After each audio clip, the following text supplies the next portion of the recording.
12장 7절부터 10절까지의 말씀 여러분들에게 읽어 드리겠습니다. 여러 계시를 받은 것이 지극히 크므로 너무 자만하지 않게 하시려고 내 육체의 가시 곧 사탄의 사자를 주셨으니 이는 나를 쳐서 너무 자만하지 않게 하려 하심이라. 이것이 내게서 떠나가게 하기 위하여 내가 3번 주께 간구하였더니 나에게 이르시기를 내 은혜가 네게 족하도다. 이는 내 능력이 약한 데서 온전하여 짐이라 하신지라. 그러므로 도리어 크게 기뻐함으로 나의 여러 약한 것들에 대하여 자랑하리니 이는 그리스도의 능력이 내게 머물게 하려 함이라. 그러므로 내가 그리스도를 위하여 약한 것들과 능력과 궁핍과 박해와 곤고를 기뻐하노니 이는 내가 약한 그때의 강함이라. 하나님의 말씀입니다. 프랑스의 소설가 생텍쥐페리의 대표적인 작품이죠. 어린 왕자에 나오는 이야기입니다. 한 비행기 조종사가 경비행기를 몰고 가다가 엔진에 문제가 생겨서 사하라 사막에 불시착하게 됩니다. 이 파일럿은 계속해서 그 문제를 고치느라고 정신이 없습니다. 그때 마침 작은 별나라에서 어린 양을 찾아 내려온 어린 왕자가 그 파일럿에게 다음과 같은 질문을 합니다. 내가 지금 어린 양을 찾고 있는데 이 어린 양들이 가시가 돋친 꽃들도 먹을까요? 이 파일럿은 비행기 수리에 정신이 없어가지고 건성으로 대답합니다. 양들은 아마 닥치는 대로 먹을 거다. 어린 왕자는 좀 더 진지하게 다시 질문을 합니다. 날카롭게 찌르는 가시가 있는데도 그 꽃을 먹을까요? 그런데 그처럼 아름다운 꽃을 피우는 나무에 가시는 왜 생긴 겁니까? 왜 가시가 필요하죠? 가시는 어디에 쓸모가 있는 걸까요? 계속해서 질문을 합니다. 이 파일럿은 비행기를 수리하느라 정신이 없어서 계속해서 건성으로 그냥 대답합니다. 가시는 그냥 생긴 거야. 가시는 아무데도 쓸모가 없어. 성의 없이 대답합니다. 어린 왕자는 잠시 생각하더니 다음과 같이 이야기를 합니다. 가시는 필요한 거예요. 꽃이 너무나 연약하고 약하기 때문에 자신을 보호하기 위해서 가시가 돋아나게 된 것입니다. 이렇게 이 어린 왕자가 대답하는 내용이 그 생텍쥐페리의 소설 속에 나오지요. 여러분, 그렇습니다. 가시 덕분에 꽃들은 안전합니다. 우리 인생도 마찬가지입니다. 우리 인생에서 겪는 여러 가지 고통스러운 가시들이 우리 인생에 귀한 도움이 됩니다. 한 외과 의사는 어린아이들을 수술하기 전에 이렇게 위로한다고 그럽니다. 얘야, 내가 오늘 너를 수술하게 되는데 이 수술이 너에게 아픔을 줄 수 있을지 모르지만 결코 너에게 손해가 되는 수술이 아니란다. 너를 아프게 할지는 몰라도 내가 결코 너에게 손해를 입히지 않을 것이다. 여러분들은 어떻게 생각하십니까? 여러분, 우리는 인생을 살아가는 데 있어서 시련의 고통이 있을 수 있어도 하나님께서는 절대로 우리에게 손해를 끼치지 않는 분이심을 고통 가운데서라도 믿을 수 있기를 간절히 소망합니다. 성도들의 고난에는 하나님의 뜻과 섭리가 있습니다. 우리는 그 고난으로 인해서 인격이 다듬어지고 우리의 신앙 역시 성숙하게 됩니다. 오늘의 본문의 말씀은 우리의 연약함으로 인하여 하나님께 감사하며 찬양하는 내용이 기록되어 있는데요. 우리가 다시 한번 오늘의 본문 고린도후서 12장 7절부터 12절 10절까지 다시 한번 읽도록 하겠습니다. 여러 계시를 받은 것이 지극히 크므로 너무 자만하지 않게 하시려고 내 육체에 가시 곧 사탄의 사자를 주셨으니 이는 나를 쳐서 너무 자만하지 않게 하려 하심이라. 이것이 내게서 떠나가게 하기 위하여 내가 3번 주께 간구하였더니 나에게 이르시기를 내 은혜가 네게 족하도다. 이는 내 능력이 약한 데서 온전하여 짐이라 하신지라. 그러므로 도리어 크게 기뻐함으로 나의 여러 약한 것들에 대하여 자랑하리니 이는 그리스도의 능력이 내게 머물게 하려 함이라. 그러므로 내가 그리스도를 위하여 약한 것들과 능력과 궁핍과 박해와 곤고를 기뻐하노니 이는 내가 약한 그때에 강함이라. 내가 약한 그때에 강함이라. 저는 이 본문의 말씀을 중심으로 해서 우리 인생이 주는 가시가 어떻게 우리에게 은혜가 되는지 3가지를 말씀드리고자 합니다. 첫 번째는 가시는 우리를 겸손케 하는 하나님의 은혜입니다. 우리는 우리가 하나님과 사람 앞에 부족함을 알게 될 때에 우리는 교만할 수 없습니다. 우리는 겸손할 수밖에 없습니다. 오늘의 본문인 고린도후서 12장 1절부터 6절까지의 말씀을 보면 바울을 높이시는 하나님의 은혜가 나타나고 바울을 낮추시는 하나님의 은혜가 나타나는데요. 하나님께서는 바울로 하여금 천국의 신비함을 보는 최고의 영광을 체험시켜 주심으로 하나님의 은혜를 보여주십니다. 동시에 후반부에 있어가지고는 하나님께서 이방인들을 향한 세계 선교의 놀라운 일을 하고 있는 바울이 교만하지 않도록 치명적인 고난의 가시를 주므로 바울을 낮추시는 하나님의 은혜가 나타나 있습니다. 저는 하나님께서 우리를 교만하지 않게 하시는 이 고난이라고 하는 은혜의 수단을 통해서 우리의 교만을 꺾으시고 우리의 교만을 막는다고 저는 믿습니다.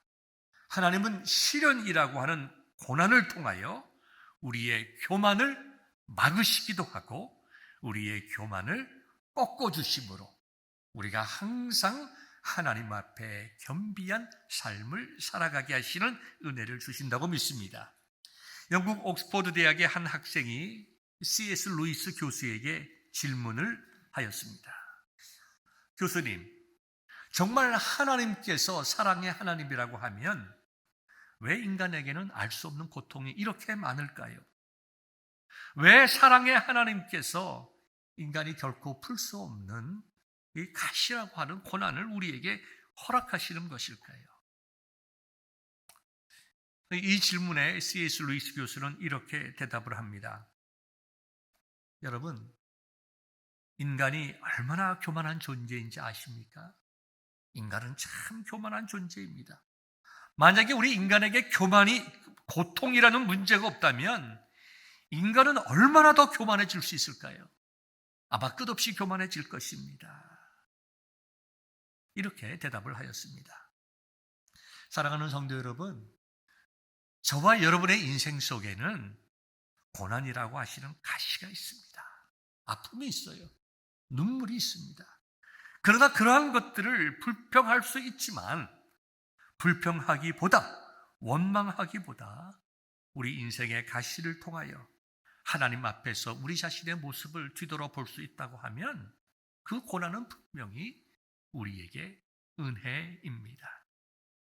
하나님께서는 베드로전서 5장 5절의 말씀을 통해서 겸손한 자에게 은혜를 주신다고 하셨으니 우리가 고난을 통하여 하나님 앞에 겸손하게 될 때에 하나님은 우리가 알지 못했던 은혜로 복을 주시기 때문입니다.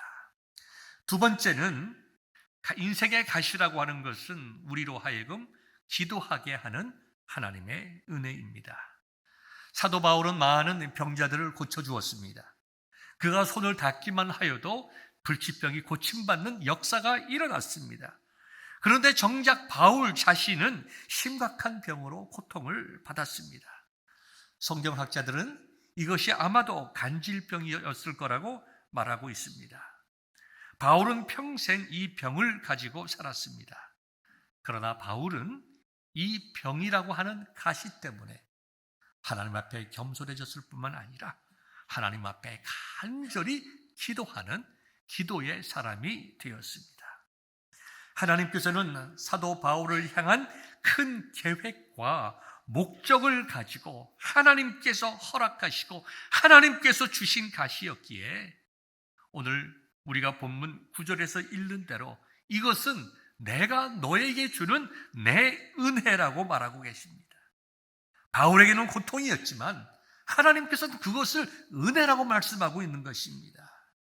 우리의 유익을 위하여 하나님께서 주신 것이니 우리는 현재 고통스럽다 하더라도 그것은 은혜라고 하나님께서 분명히 말씀하고 계십니다. 우리 주변을 한번 살펴보세요. 신앙생활 잘 하시는 분들, 위대한 신앙인들은 그들의 삶 속에 참 많은 가시와 고통과 역경과 눈물을 경험했던 분입니다. 그러한 아픔으로 인해서 무릎 꿇고 기도함으로 그들은 귀한 하나님의 사람이 될 수가 있었습니다. 사랑하는 성도 여러분, 여러분들은 요즘 어떤 기도의 제목을 가지고 하나님께 기도하고 계십니까? 여러분들은 어떤 고난을 가지고 있습니까? 인생에 어떤 가시를 가지고 있습니까? 어떤 아픔과 눈물과 상처를 가지고 계시고 그것 때문에 하나님의 도우심을 바라보며 기도하고 계십니까? 다른 사람이 결코 이해할 수 없는, 남들에게 없는 인생의 가시가 지금 나에게 있을 때에 그것은 우리가 하나님 앞에 간절히 기도해야 하는 은혜의 시간임을 반드시 기억할 수 있기를 바랍니다. 그것은 분명히 감추어져 있는 하나님의 복이기 때문입니다. 하나님은 기도하는 자에게 은혜를 베푸시고 하나님의 선하심을 경험케 하실 것입니다. 세 번째는 인생의 가시라고 하는 것은 우리로 하여금 그리스도의 능력을 체험케 하는 하나님의 은혜입니다. 우리는 인생의 가시 때문에 많은 고통을 당하기도 하지만 결국은 그런 것들을 통하여 하나님의 능력이 우리 속에 나타남을 깨닫고 감사하는 복을 받게 됩니다. 사도 바울도 오늘 본문의 말씀을 통하여 또 여러 군데의 말씀을 통하여 자신의 이러한 신앙을 간증하고 있습니다. 자신의 약함, 그 인생의 가시 덕분에 그가 얼마나 큰 하나님의 능력을 체험하며 살았는지를 고린도후서 4장 7절부터 10절까지 간증을 하고 있는데요. 여러분들에게 읽어드리도록 하겠습니다. 고린도후서 4장 7절부터 10절까지 읽어드리겠습니다. 우리가 이 보배를 질그릇에 가졌으니 이는 심히 큰 능력이 하나님께 있고 우리에게 있지 아니함을 알게 하려 함이라. 우리가 사왕으로 우겨쌈을 당하여도 쌓이지 아니하며 답답한 일을 당하여도 낙심하지 아니하며 박해를 받아도 버림바 되지 아니하며 거꾸로 들임을 당하여도 망하지 아니하고 우리가 항상 예수의 죽음을 몸에 짊어짐은 예수의 생명이 또한 우리 몸에 나타나게 하려 함이라. 아멘입니다. 이 말씀을 종합해서 정리하면 사도 바울이 얼마나 큰 고통 속에 있는가를 여러 가지 방법으로 표현했습니다. 감당할 수 없는 압력을 받고 있고 나가야 될 길은 다 막혀 있고 뒤에는 나를 상하게 하는 사람들이 추격하고 있고 밑에서부터는 정말 던져짐을 당하여 거꾸로 뜨림을 당한 상태를 말하는 것입니다. 전후 좌우 할 것 없이 정말 피할 수 없는 고통 속에 들어가 있다는 것입니다. 그러니까 사도 바울은 단순하게 몸만 약해져 있는 것이 아니라 말할 수 없는 감정과 인격과 신앙의 영적인 환난을 당하고 있었습니다. 그럼에도 불구하고 그런 환경 속에서 사도 바울은 넘어지지 아니하고 다시 일어난다고 승리를 선포하고 있습니다. 그 이유를 설명하고 있는데요. 그 이유는 복음이라고 하는 하나님의 능력을 가졌기 때문이라고 말하고 있습니다. 사도 바울은 이렇게 고백하고 있죠. 우리가 이 보배를 질그릇에 가졌으니 이는 심히 큰 능력은 하나님께 있고 우리에게 있지 아니함을 알게 하려 함이라. 우리가 약할수록 하나님의 능력이 강력하게 드러난다고 하는 것입니다. 우리가 약할수록 하나님의 역사가 크게 나타난다는 것입니다.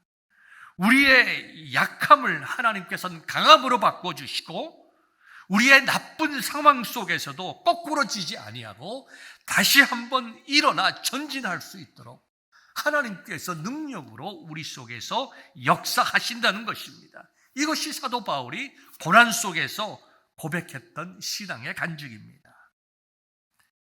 러시아의 문호 도스토옙스키는 어린 시절에 자기의 아버지가 반란군들, 혁명군들에 의하여 총살되는 장면을 직접 목격했습니다. 그 충격으로 도스토옙스키는 간질병까지 얻게 되었습니다. 평생 그 후유증으로 고통당하며 살았습니다. 그런데요, 그는 이렇게 말했습니다. 내가 지금 당하고 있는 모든 고통과 아픔은, 이 병들은 거룩한 병이다. 거룩한 병이라는 거예요. 왜냐하면 자신의 불행과 아픔 덕분에 인간의 근본적인 문제가 무엇인지 다룰 수 있는 작품들을 쓸 수 있게 되었기 때문입니다. 사도 바울은 오늘 본문 9절에서 약함의 축복을 이렇게 말씀하고 있지요. 그러므로 도리어 크게 기뻐함으로 나의 여러 약한 것들에 대하여 자랑하리니 이는 그리스도의 능력이 내게 머물게 하려 함이라. 여기 그리스도의 능력이 머문다고 하는 단어는, 즉 머문다고 하는 단어는 구약시대의 하나님의 영광이 성막에 머문다라고 할 때에 사용되는 말과 동일한 의미를 가지고 있습니다. 이 히브리 말로는 셰케나라고 이야기를 하죠.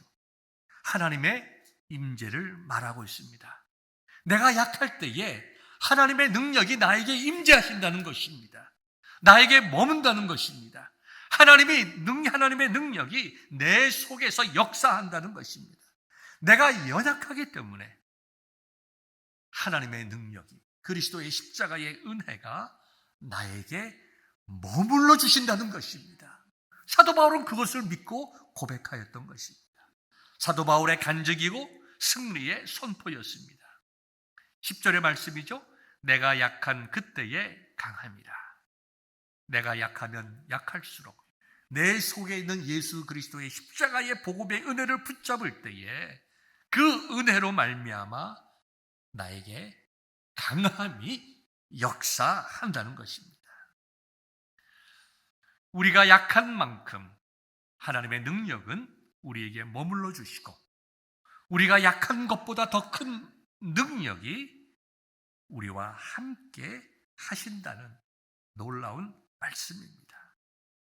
사도 바울이 복음을 전할 때 겪은 그 모든 가시로 약해져 있었을 때에 하나님께서는 넘치는 능력으로 사도 바울과 함께 하심으로 그 고난 속에서 승리하고 그의 사명을 넉넉히 감당하게 하셨습니다.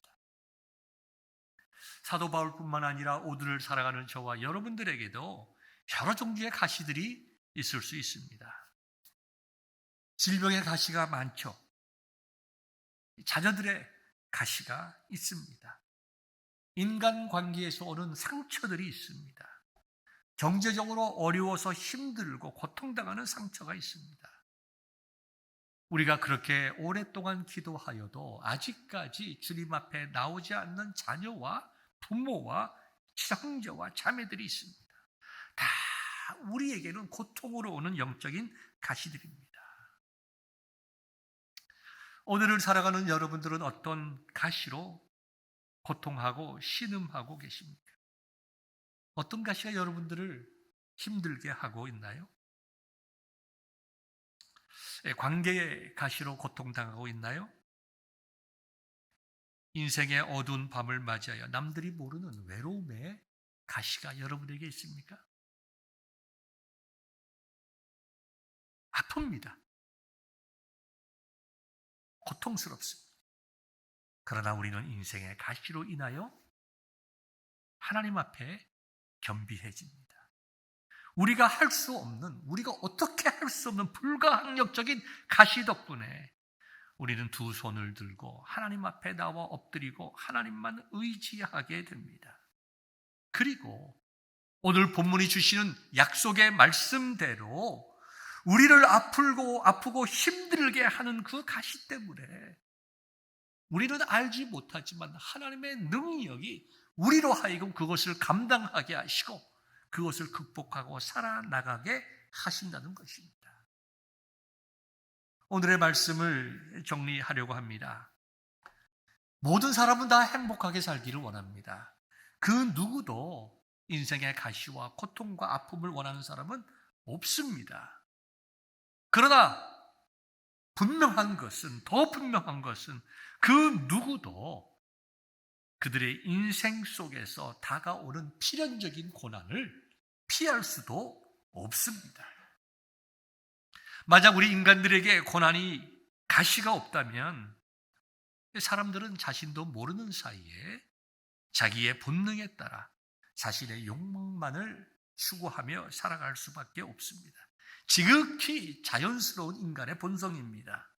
그래서 하나님께서는 우리로 하여금 특별히 우리 성도들로 하여금 고난을 경험하게 하시고 자신을 돌아보게 하시고 겸비하게 하시고 우리로 하여금 우리의 죄보다 크신 하나님의 은혜를 바라보게 하십니다. 그리고 우리의 힘이 아닌 은혜로 주시는 그 힘으로 하나님의 능력으로 살아가게 하십니다.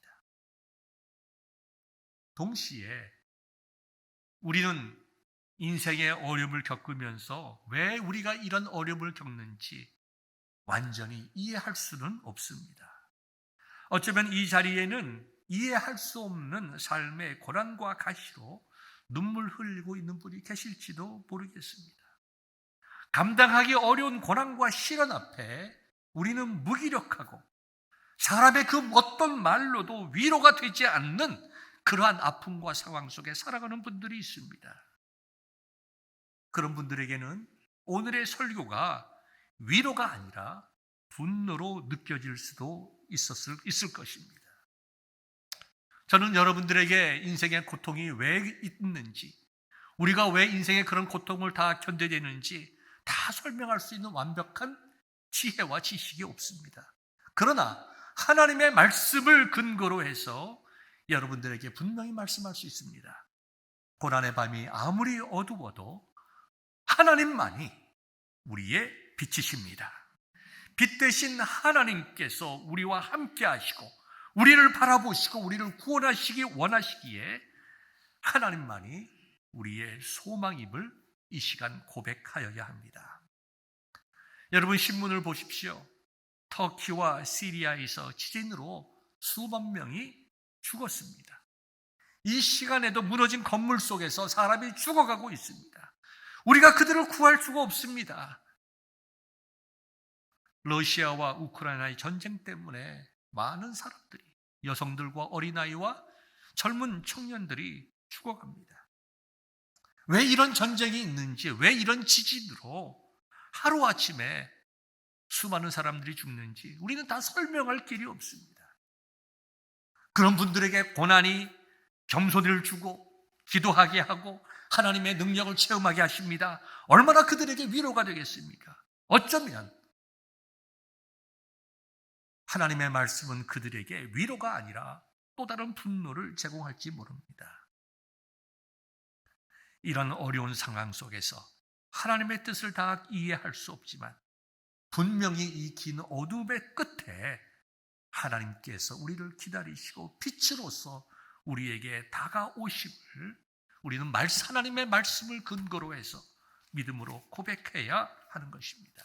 이것이 성도요, 이것이 예수님을 믿는 하나님의 자녀들입니다.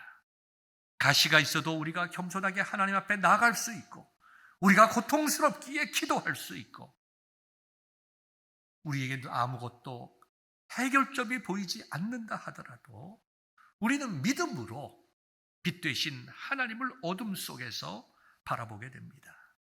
우리가 아무리 우리 자신들이 연약하고 작게 느껴질지라도 하나님이 보시기에 우리는 너무나도 귀하고 아름답고 중요한 존재이기에 하나님은 기억하시고 우리를 구원하시는 분이심을 꼭 기억할 수가 있어야 됩니다. 비록 이 땅에서 우리의 그 모든 고통이 이해되지 못한다 하더라도 하나님의 나라에 가서까지라도 하나님께서 우리에게 그 모든 아픔과 고난의 이유를 설명하실 때가 분명히 있고 그때까지 우리는 믿음으로 기다리는 것입니다. 어둠은 빛이 없는 것을 말합니다. 어둠 속에서 수많은 가시에 찔려 고통당하는 우리 자신들을 발견한다면 유일한 답은 빛 대신 하나님이십니다. 하나님의 빛이 없다면 우리가 어떻게 어둠을 피할 수 있겠습니까? 아무리 어두워도 하나님은 우리의 앞길을 밝혀주실 것이라고 분명히 말씀하고 있습니다. 이것이 우리를 향한 하나님의 변함없는 약속입니다. 사랑하는 성도 여러분, 언젠가 하나님께서 우리의 눈에서 눈물을 닦아주시고 품에 안아주실 때가 반드시 있을 것입니다. 여러분에게 고난과 눈물이 있다 하더라도 이 모든 것은 빛 되신 하나님께서 언젠가 나로 하여금 깨닫게 하시고 그것이 은혜였고 그것이 영적인 축복이었음을 깨닫게 하실 때가 있을 것이라는 믿음과 소망으로 오늘 하루를 승리하는 귀한 저와 여러분 되시기를 우리 주님의 이름으로 축원합니다.